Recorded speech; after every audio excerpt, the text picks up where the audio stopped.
Boundaries, part 2. Okay, so we're talking about what boundaries are and what boundaries aren't.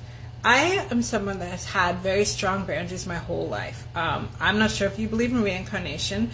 I tend to believe in it, and then sometimes I don't. I'm kind of schismatic in that way. Where I kind of am like 100%, like 50%, yes, I believe in reincarnation, 50% like I don't believe in anything, nihilism, all of that. But the side of me that does believe in reincarnation believes I probably went through all the work that I need to go through in order to learn about boundaries before, because I've had them very, very strong from even when I was like a 3-year-old. So, but just to explain what boundaries aren't, because there are a lot of people that are saying I'm setting my boundaries, but they're controlling people. Like they're saying I'm setting my boundaries, but their boundaries are like, if you don't say this about me, or if you don't do this about me, then this relationship isn't going to work.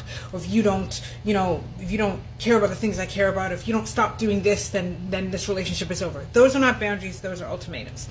When I set my boundaries, what I do, if somebody's, for example, if I'm talking to somebody, if I have a friend, or if I'm working with somebody and they're treating me in a way that I don't like, then I would say to them, hey, I really didn't like, can I talk to you for a second? And I really didn't like the way that you spoke to me.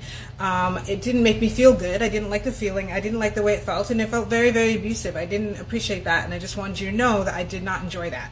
And then how they react, I can't control that. I can't control how they react. All I can do is say to them and let them know, I didn't like that. I don't appreciate that. That's not how I want to be spoken to. I can't control how they come back at me, but I can control how I come back at them. If they come back and they say, oh, I'm so sorry, then that's great. If they come back and say, well, then I don't care, or you're wrong, or whatever, then I know from that, I know at that point, like, listen, this is someone I don't really want to be messing with.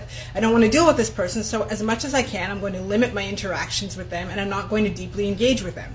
That is what setting boundaries is about. I'm setting a boundary, my boundary. I'm not setting your boundary. I'm setting my boundary. I see that you are being abusive towards me, or toxic towards me, or I don't like the way you're treating me, so I'm going to set my boundaries around here, so you can only come this far. If you're going to continue to talk to me like that, this is as far as you're going to get. I may keep it with pleasantries. I may smile and be like, seem like professional, whatever, but I'm not going to engage with you. Those are boundaries. Those are setting boundaries. It's not for me to say, well, if you don't stop this, I'm going to I'm going to tell everybody, or I'm going to fire you, or I'm going to, dump you, whatever. It's not for me to say that. It's for me to say, now I know for myself how you behave. This is how I am personally for myself. I don't even have to share with them how I'm going to react, but for myself, this is what I'm going to do, and this is how I'm going to deal with it.